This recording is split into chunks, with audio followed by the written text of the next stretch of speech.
¿Quiénes son las mujeres indígenas que defienden el territorio y la vida?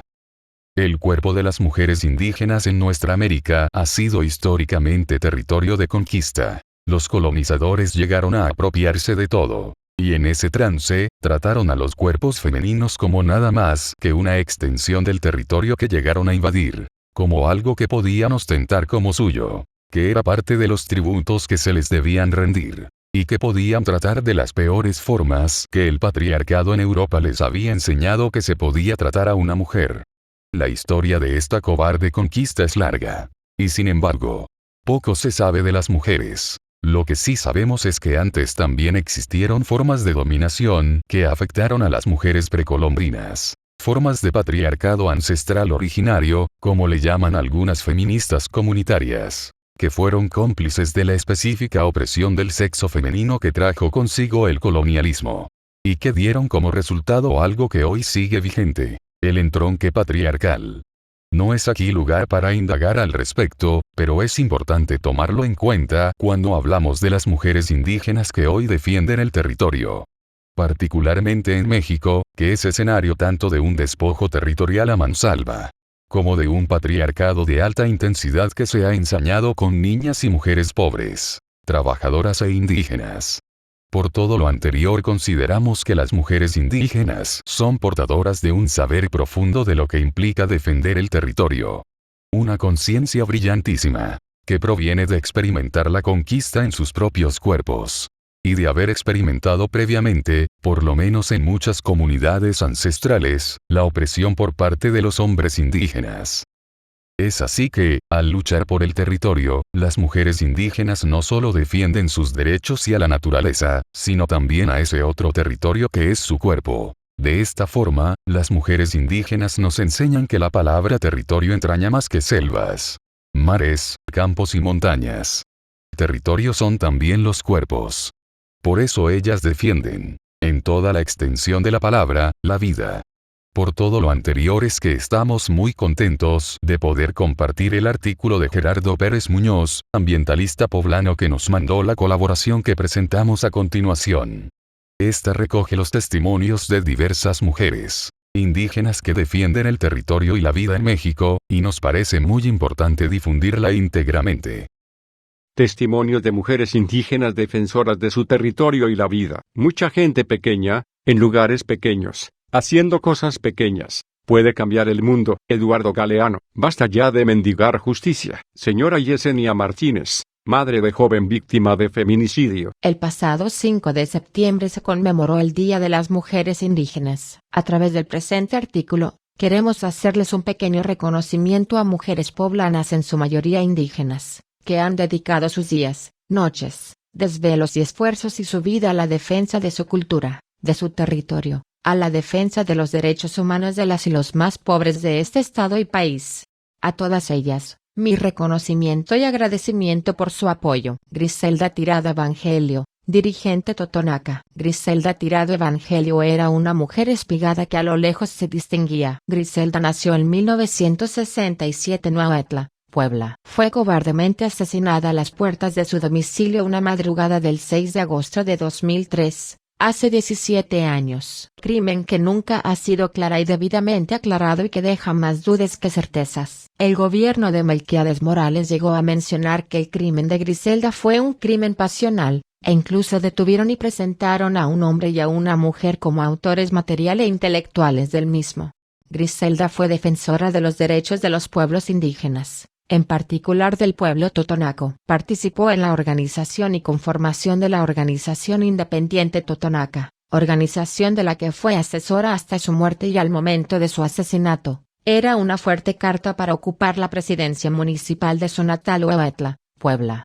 Fue fundadora y asesora del Centro de Estudios Superiores Indígenas Coyom, centro que, hasta la fecha, continúa. En junio de 2003 participó, junto con otros compañeros, en la realización del primer Foro Estatal de Derechos Humanos que se llevó a cabo en Xicotepec de Juárez, Puebla. En él, reivindicó el derecho de los pueblos originarios a la autodeterminación. El 25 de octubre de 1996 se publicó en el Periódico Oficial del Estado, y estando al frente de la presidencia municipal de Huautla, el compañero Pedro Rodríguez Vega, el bando de policía y buen gobierno del municipio de Huehuetla. En dicho bando se reconocía al municipio de Huehuetla como un municipio pluriétnico y pluricultural, pero también, y quizá lo más importante, se reconocían a las lenguas totonacas y castellana con el mismo estatus jurídico, es decir, eran lenguas oficiales en el territorio de Huehuetla. El bando se publicó prácticamente 10 años antes de que se emitiera la Ley de Derechos Lingüísticos con su cauda de burocracia en el INALI.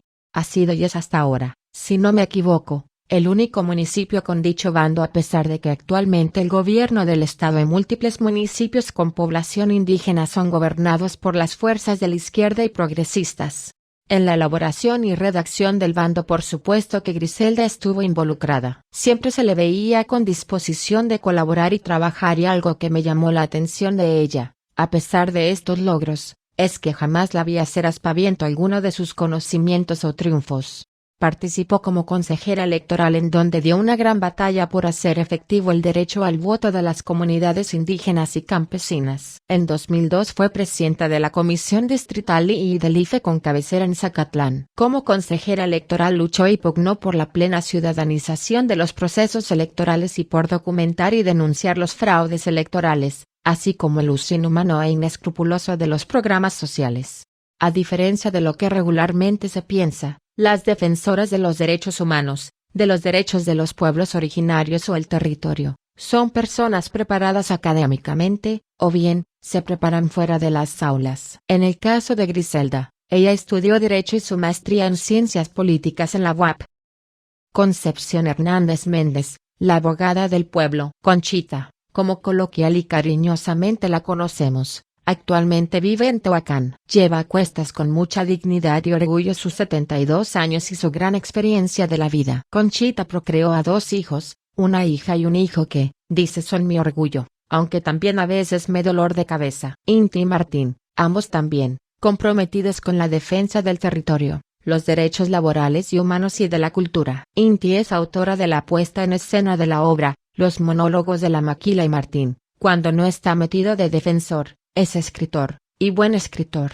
Conchita nació en Tehuacán y dice muy orgullosamente ser hija de migrantes oaxaqueños de la Mixteca. En sus años mozos recorrió varias escuelas de la Universidad Autónoma de Puebla, entre otras, Derecho y Filosofía sin, dice, buen rendimiento en ellas, por estar embarazada y porque su cabeza no le daba para entender a Hegel ni a Spinoza. Terminó Derecho sin pena ni gloria y decidió olvidar esos aburridos estudios. Los pocos casos en los que intervino con tal de aprender le dejaron muy mal sabor de boca, como el hecho de embargar a algún deudor o echar de su vivienda a una familia cuyo jefe no podía pagar la renta, o ayudar a liberar a gente de toda Laya, como uno de sus paisanos que había quemado a su esposa. Al no tener satisfacción alguna, Conchita se dedicó a la docencia un tiempo, desanimada al final de que a sus alumnos la lógica y la ética no les interesaban para nada. En aquella época, Conchita vivía en Puebla y trabajaba en Tlaxcala. Se inscribió como alumna de antropología en la ENA, yendo a clases a México todas las tardes. Al terminar este viacrucis y sacrificio, solicitó trabajo y terminó yéndose a trabajar a las Margaritas, Chiapas,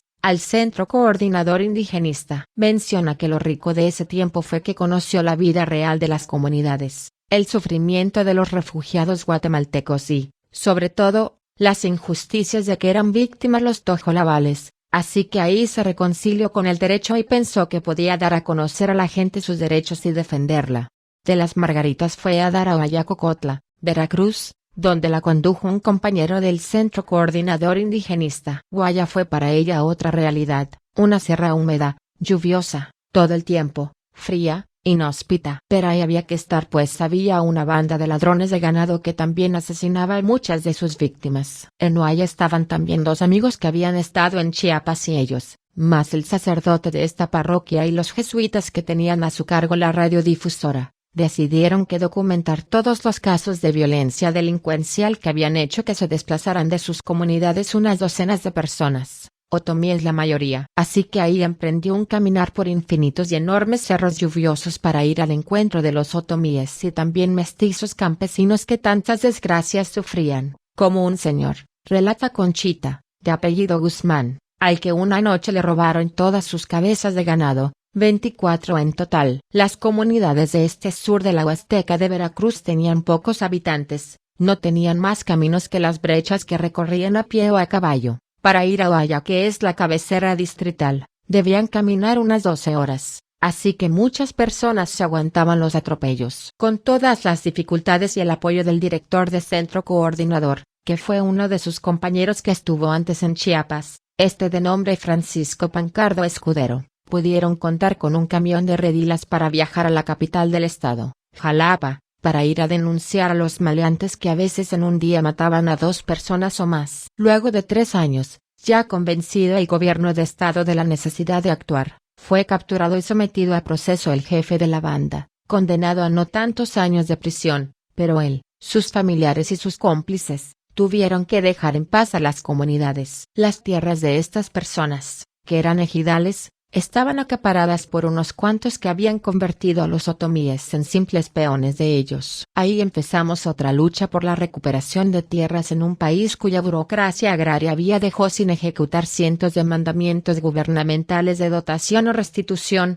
mismos que no habían llegado a materializarse en la entrega de las tierras. Se dedicó con su equipo y una amiga de Jalapa, la licenciada Rosario Huerta Lara, a gestionar el cumplimiento de la resolución presidencial del ejido Amaxac, resolución dictada en 1934, pendiente de cumplirse a fines de los años 80. Logró, no solo desde luego, que se hiciera esa entrega de tierras en el año 1991. El gobierno del estado de Veracruz participó en pagarle a los acaparadores los terrenos usurpados para restituírselos a los otomíes. Para mí, esto fue un gran logro de mi vida, dice Conchita. Un testimonio quedó en el documental La abogada del pueblo. En su largo y ancho caminar por veredas, cerros y arroyos, Conchita se dio tiempo para aprender las lenguas náhuatl y ñañú. En 2016, el cineasta Alan Villarreal estrena el documental La abogada del pueblo, como un justo reconocimiento a la gran labor de Conchita y su trabajo, y en especial a su lucha en la defensa del indígena Zósimo Hernández Ramírez.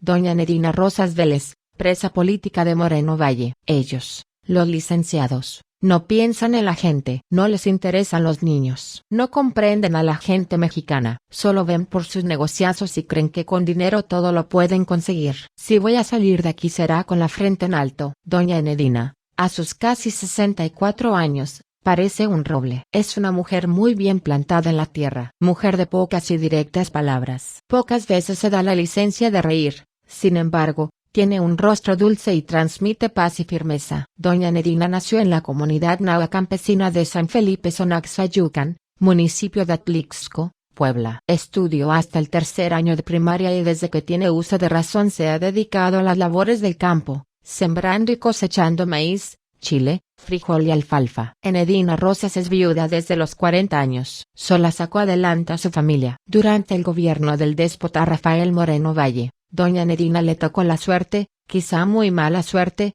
de ser la presidenta del comisariado ejidal de Sonaxayucan. Cuenta que desde el año 2012 se escuchaban rumores de que por sus comunidades iba a pasar algo, sin saber a ciencia qué era ese algo. El acoso. Cuenta que primeramente los licenciados de la CFE fueron a su casa y querían que les firmara unos papeles, autorizando que hicieran sus obras en el ejido. A lo que ella les contestó que no tenía facultad para autorizar nada, pues por ley la asamblea ejidal tiene que aprobarlo. Cuenta, con una voz pausada pero firme, que una vez la llevaron a Casa Guayo y en otras ocasiones, a las oficinas de la Procuraduría Agraria para presionarla a firmar. Y dale con que firme el permiso. El domingo 6 de abril del 2014, y después de salir de una asamblea de comisariados ejidales que se llevó a cabo en San José Teruel, en medio del campo, Doña Nedina se vio rodeada por policías fuertemente armados como si fuera una persona peligrosa. Fue detenida. Iniciaban el viacrucis de los defensores de la tierra y el territorio a manos del Judas que gobernaba Puebla. Dice Doña Nedina que la prendieron peor que a un delincuente. Los delitos que le imputaron a Doña Nedina,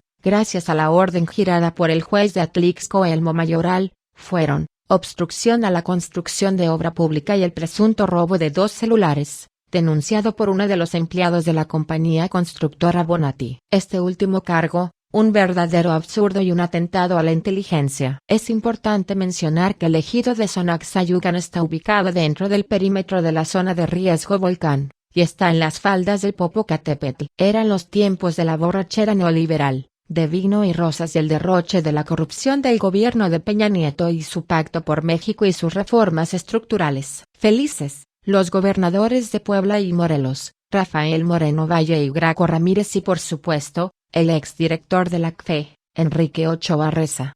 En su estancia en la cárcel siempre se mantuvo de pie y firme, pensando que si voy a salir de aquí será con la frente en alto y también pensando que mientras no me maten, yo estaré bien. Cuenta su hija Lucina y la propia doña Enedina, que en la cárcel empezó a tener una grave y profunda depresión, misma que no fue atendida y que duró un poco más de un año para desvanecerse. Actualmente, doña Enedina ha vuelto a sus quehaceres de siempre, a sus labores del campo, pero con la firmeza de que volvería a defender su territorio, su comunidad. Doña Claudia Rojas Hernández, la mujer que venció al gobierno Precioso Yaol. Doña Claudia nació y creció en la comunidad náhuatl del vecino estado de Tlaxcala, es específico, en la comunidad de Tlaltepango, Tlaxcala, y es hablante del náhuatl. Estudió en la Facultad de Ciencias Químicas en la Universidad Autónoma de Puebla y por diversos motivos no pudo terminar su carrera. Su vida estaba en otra parte. Doña Claudia menciona que el lugar geográfico y social en que nació le dio la oportunidad de mirar los problemas sociales desde abajo, pues desde sus años de juventud, su posición siempre fue de lucha por los derechos de la clase baja. Su mayor participación social se dio por un periodo de 6 a 7 años, iniciando en el 2008 y duró hasta el 2015 aproximadamente. Lo anterior fue a consecuencia de cuando la empresa constructora española OL pretendió la construcción de un magno proyecto, que incluía autopista y centros comerciales. Proyecto que fue aprobado por el entonces gobernador de Puebla y hoy prófugo de la justicia, Mario Marín Torres, el cual le dio a la empresa OL la concesión de los derechos exclusivos de construcción y operación por un periodo de 30 años. Dicha autopista consistía, entre otras cosas, pasar por más de 30 comunidades rural de alta y muy alta marginación de la zona norte de Puebla y la zona sur de Tlaxcala, afectando terrenos de cultivo, zonas verdes y mantos acuíferos de la zona. Dicho proyecto obligó a los vecinos y ciudadanos a crear una organización denominada Frente de Pueblos en Defensa de la Tierra y Agua Región Malinche, conformado por un buen número de hombres y mujeres dueños de las tierras presuntamente afectadas, destacando la participación de las mujeres mayormente indígenas, campesinas, amas de casa, con un nivel educativo bajo pero con la sabiduría de siglos transmitida de generación en generación y sabedoras de la importancia de defender la tierra y el agua. Durante los años de lucha que fueron constantes y agotadores, buscaron siempre y recibieron la ayuda de diferentes organizaciones sociales, universitarias, así como personas con experiencia en la defensa del territorio. En la lucha se enfrentaron a diversos obstáculos físicos y morales de parte del gobierno y la empresa española interesa en realizar dicho proyecto. Sufrieron acoso, mentiras, persecución, amenazas de muerte, extorsión de los líderes del movimiento, así como de familias afectadas con la promesa de un pago mayor al originalmente presentado, cuyo pago era de 3 pesos por metro cuadrado de tierra. Doña Claudia destaca un evento en particular que se suscitó mientras se encontraba al frente de las decisiones del movimiento: la detonación de un artefacto explosivo al frente de su domicilio. Artefacto que atentó contra la integridad física de varias personas, debido a que se trata de una tienda de abarrotes comunitaria. Actualmente doña Claudia se encuentra trabajando de la mano de diversas mujeres campesinas, y con el apoyo de la Facultad de Economía de la UAP y del IPN, en un proyecto agroecológico en terrenos que ocuparía dicha autopista, con la finalidad de seguir defendiendo y cuidando la tierra buscando la soberanía alimentaria, para tratar de salir del sistema dominante del depredador consumo capitalista.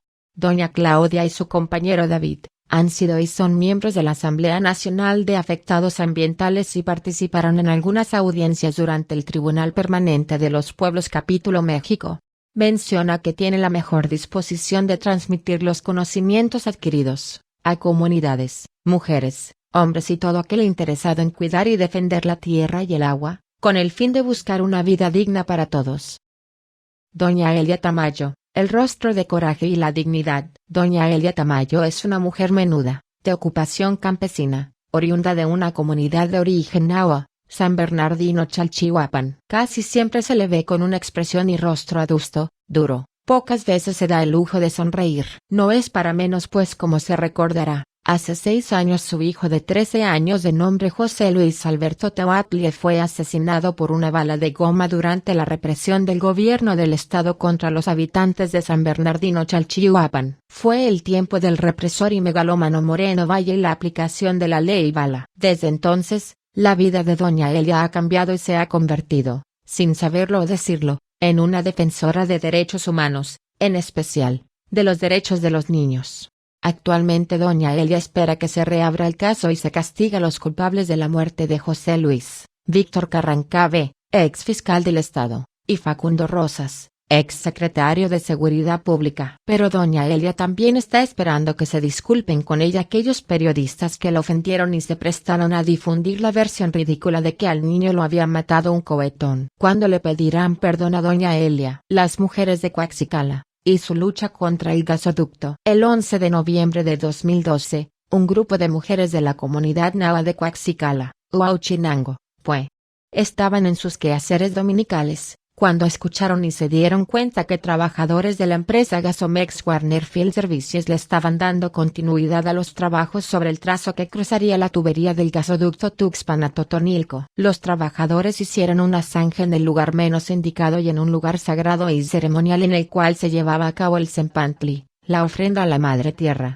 Un grupo de mujeres de la comunidad, encabezadas por Irene Marcial García y María Eugenia Hernández, con machete en mano, defendieron su centro ceremonial hasta hacer retroceder a los trabajadores y sus agresivas retroexcavadoras.